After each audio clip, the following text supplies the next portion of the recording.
Good morning. How are you today?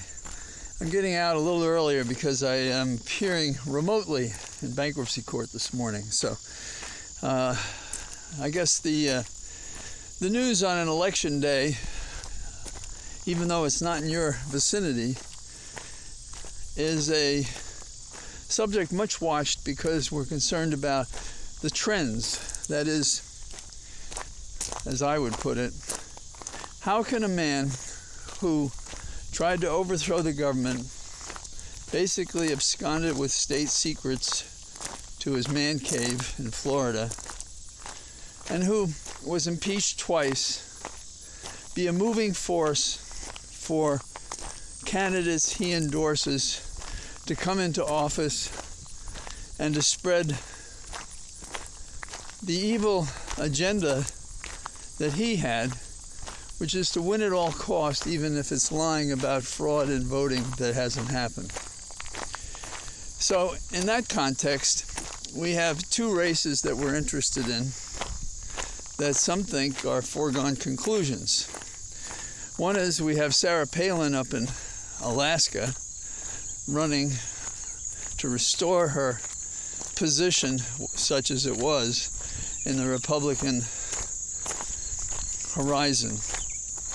And she is able to do this not only because she was a bad choice on a ticket with McCain, but because this year Trump is supporting her, which is kind of interesting because between those two, I doubt that McCain would support this action. The second race that we're interested in is Cheney in Wyoming. Cheney stepped forward despite her conservative agenda, which doesn't jive with my thinking or perhaps many of you. But she drew a line at having a president threaten our democracy, favoring a monarchical rule. And she has steadfastly taken that position. And as the vice chair of the January 6th committee, she has been outspoken, sometimes more than Democrats, about what needs to be done to restore the republic. So in her case, I suppose if a Democrat's not going to win that seat, given what that district is, she would be a better choice because, at least on the most critical issue, in my opinion, for the country, is are we going to have a Republican House and Senate that defies the principles of this nation going back to the Constitution and the Declaration of Independence before that, even though imperfect then, even as we've tried to perfect it since, and give up the ghost and let these tyrants, these mini tyrants, come in and increase the chances that Trump, an acknowledged criminal, could return to the White House. This is a scenario that if you were to write this book as fiction and try to get somebody in Lower Manhattan to publish it, they would laugh you out. That is 10 years ago. Not anymore. Now it's a real problem that we have to deal with. So in this struggle, among the recent challenges to Trump is the search of his hacienda in Florida, where in rooms only maintained and accessed by him were kept these documents that were top secret, TSI, top secret information. And he's given several phony defenses. Now, he has asked, and so has the media, that the affidavit in support of the search, which gives the probable cause an explanation for why the search, should be released. Now, I think he asks it because he believes it will not be released. I've seen this before. Mario Biaggi in New York did that about whether or not he took the fifth in the grand jury. And the Court of Appeals took him at his word and released the information. That was basically the end of his political career. But these days, we just don't get it. We don't understand the two-step. And in this case, I think with redaction, it would serve the public interest. It would defend law enforcement.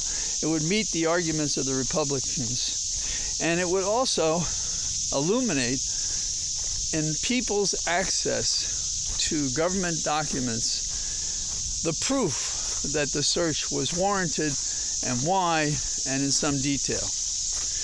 Look, if the facts are good, they'll withstand disclosure, and there are ways to protect informants. And a lot of this is a lot of bullshit, because affidavits don't say the things that are being said in the public arena, because prosecutors, when they write these documents, don't want to give away the store. They want to give only enough to get the warrant. And in a case like this, maybe more, but not the scary stuff that the Department of Justice says. So it's another bad, cautious call. You know, we talk about thinking out of the box. Sometimes you got to lose the box. Just go for it. Not so. The CDC has decided and announced the end of the zombie war. By this I mean we would go out and try to defend ourselves from infections by masks, distance, vaccines, and so forth. Now, we're just tired of fighting, and so we back off and say, the hell with it. Now, I'm sensitive to this issue because Holly is highly immunosuppressed because of medications that protect her from infection and rejection.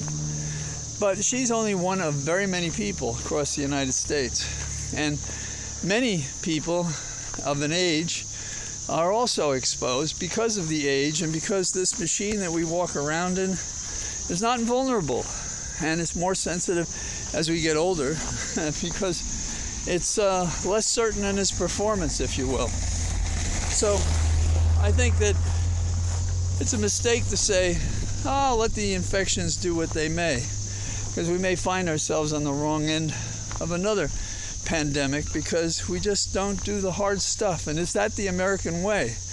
Maybe our politicians don't have backbones because whom they represent in some districts don't either. Or they have crazed views like the cultish following of Trump and his Trumpeteers. Now, going abroad, Ukraine, I really enjoyed the fact that Ukraine forces struck at Crimea and apparently in Russian territory. That's the way to fight a war. And we have increased the amount of support we've given. I assume defensive weapons, but I assume also offensive weapons. So I like hearing that. And finishing up with our favorite subject in my mind, unless I think of something else, is Lindsey Graham has been told, I'm sorry, fella, but you're not a king. You're going to go testify in Georgia. Have at it.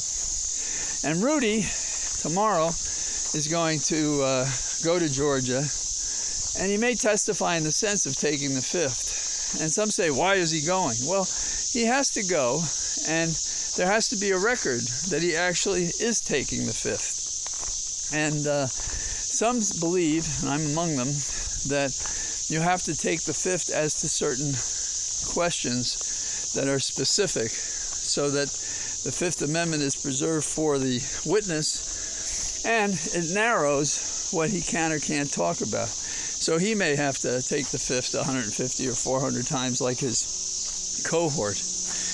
That's where we stand. One personal note is I've known Rudy since we were young prosecutors together. He's a little senior to me. I don't know if it was a year or two. And we did a case together, and he was a Bobby Kennedy Democrat at that time. And I actually sold him my apartment on the east side when I went down to be special counsel to the Senate Judiciary Committee for an investigation. And over the years, I would see him from time to time as he became more conservative and crazy, actually. And there's a picture that on MSNBC, they have Rudy and I together at a film festival where I was in a movie about one of my cases, and there was a reception for, talent and the producers and directors and so forth. And I had my picture taken with them there. But we have had no contact since then except for me to criticize him on the air. But I've also talked to former assistants, and we have a lot of trouble understanding whatever happened to Rudy. He seemed a person who was on his way to carving an admirable legacy for himself. Instead, he's become a sad Shakespearean contradiction of a man with such inherent flaws of ambition that he would do anything to have power and access and sex and money and drink. And he's paying for it, not just with the stent that they put in his heart, but with the fact that now he's a target of the Georgia grand jury investigation. How far we've fallen, how much we have yet to fall before we've hit rock bottom. And I have to say, he deserves every bad thing that happens to him. Sad but true. And that's enough for today. All the best. I leave you from my cathedral of trees.